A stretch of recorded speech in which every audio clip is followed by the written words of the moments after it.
Mapagpalang umaga po sa ating lahat. Purihin ang Panginoon sa kanyang patuloy na pag-iingat sa atin. At sisimulan po natin ang ating umaga sa pamamagitan ng pag-aaral ng kanyang mga salita. It's January 7, entitled Author of Our Being. Mababasa din po yan sa Christ Object Lesson, page 88 and 89. Sabi dito, sa ating key text sa Acts 17:28, For in Him we live and move and have our being. In tilling the soil, in disciplining and subduing the land, lessons may constantly be learned. No one would think of settling upon a raw piece of land, expecting it at once to yield a harvest. Earnestness, diligence, and persevering labor are to be put forth in treating the soil preparatory to sowing the seed. So it is in the spiritual work in the human heart.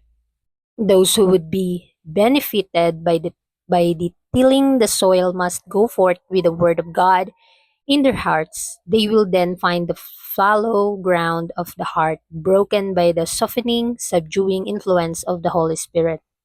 Unless hard work is bestowed on the soil, it will not yield a harvest. So with the soil of the heart, the Spirit of God must work upon it to refine and discipline it before it can bring forth fruit to the glory of God.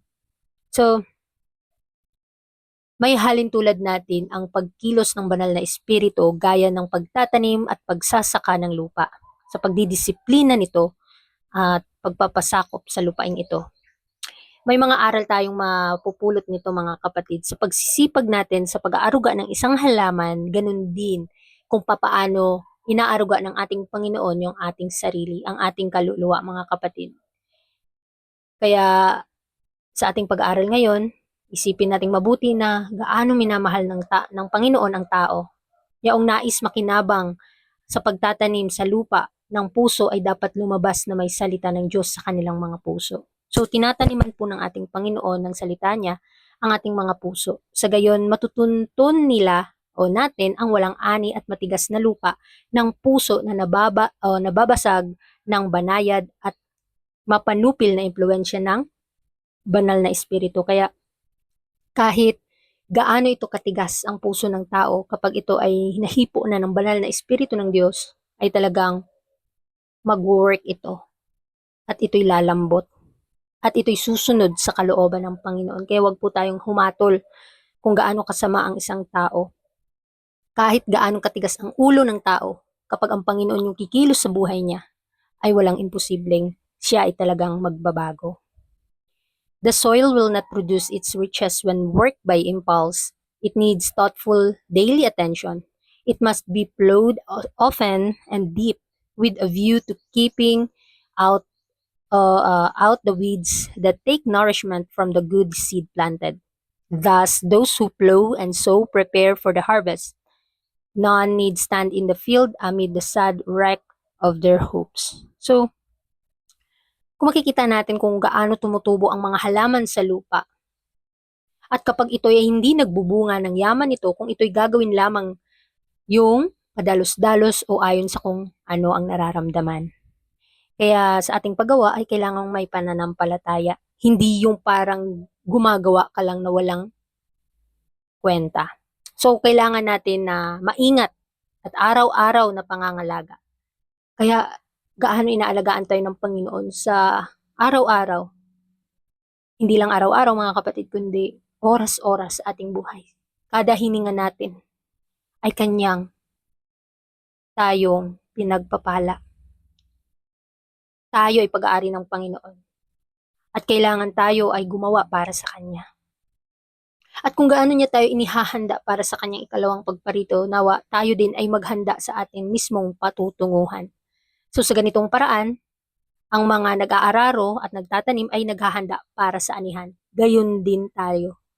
Tayo ay iniutusan ng Panginoon na magtanim ng mga salita ng Diyos sa bawat puso ng tao. Sa ating ugali, sa ating mga salita, ay nakikita kung sino tayo at sino ang Diyos na ating pinaglilingkuran. Walang sinuman ang kailangang manatili sa bukirin sa gitna ng malungkot na pagkasira ng kanilang mga pag-asa. So tayong lahat ay tinataniman ng Panginoon ng mga katotohanan at nawa atin po itong ibahagi sa iba. The blessing of the Lord will rest upon those who thus work the land, learning spiritual lessons from nature. In cultivating the soil, the worker knows little what treasures will open up before him. While he is not to despise the instruction, he may gather from minds that have had an experience and from the information that intelligent persons may impart. He should gather lessons for himself. The cultivation of the soil will prove an education to the soul. So yung pagpapala po talaga ng Panginoon ay manunahan sa mga nagtatrabaho sa lupaing ito. Sa ganitong paraan, natututo ang mga espiritual na aral mula sa kalikasan. So tayo ay tumingin sa ating kalikasan. Kung ano yung nais ng Panginoon na ipaalam sa atin na katotohanan. Sa pagtatanim, sa pag-aararo, sa pag-aani, kaunti lamang ang nalalaman ng mga manggagawa kung ano ang mga kayamanan ang magbubukas sa kanyang harapan. So bagaman hindi niya dapat maliitin ang mga aral na maaari niyang makuha mula sa mga isip na may karanasan at mula sa kaalaman na maibabahagi ng matatalinong tao. So sa ating pag-aaral ngayon, kung gaano kinultivate ng tao ang lupa para ito ay magkaroon ng pagtatanim o tutubo ang pagpananim, ganun din tayo, kinocultivate ng Panginoon ang ating mga puso para tayo ay may aral, para tayo ay tumubo, para tayo ay lumago, mga kapatid. He who causes the seed to spring up, who tends it day and night, who gives it power to develop, is the author of our being, the King of heaven, and he exercises still greater care and interest in behalf of his children, while the human sower is planting the seed to sustain our earthly life. The divine sower will plant in the soul the seed that will bring forth fruit unto life everlasting. So, ninais ng Panginoon na tayong lahat ay magkaroon ng bunga sa bawat gawa, sa bawat desisyon at plano natin sa buhay ngayon. Nandito tayo sa mundo. Siya na nagbubunga, inaalagaan niya tayo araw-araw. Kaya titingnan natin siya because He is the author of our being. He is the King of heaven. Kaya ninanais niya na anuman yung ninanais din natin sa ating mga buhay ay ipagkaloob natin sa Kanya. At habang tayo ay nagtatanim, nag-aani, ano yung ginagawa natin sa mundong ito, gawin nating ehemplo si Kristo sa lahat ng aspeto. Bilang manggagawa, ay kailangan din nating magtanim ng mga katotohanan sa puso ng ibang tao. Ang Panginoon ay tutulong sa atin paano ito lumago at paano ito magbunga. Kaya nawa, huwag tayong magsawang pag-aralan ng kanyang mga salita at ito itanim sa ating puso't isipan at ito'y magbunga ng mabubuting gawa na magbibigay kaluwalhatian sa kanyang pangalan. Ang atin pong further reflection for today's devotional is the soil of my heart ready for the seed that the divine sower wishes to plant in me today? So ito yung tanong sa atin. Araw-araw tinataniman tayo ng katotohanan, ng banal na katotohanan ng Panginoon. Handa ba tayong tanggapin ito? Handa ba tayong magbunga? Handa ba nating tanggapin ang kanyang mga pagpapala? Kaya ito po ang katanungan sa atin sa umagang ito. Kaya purihin ang Panginoon at patuloy niya tayong gagabayan hanggang sa maghapon. Muli, good morning and God bless.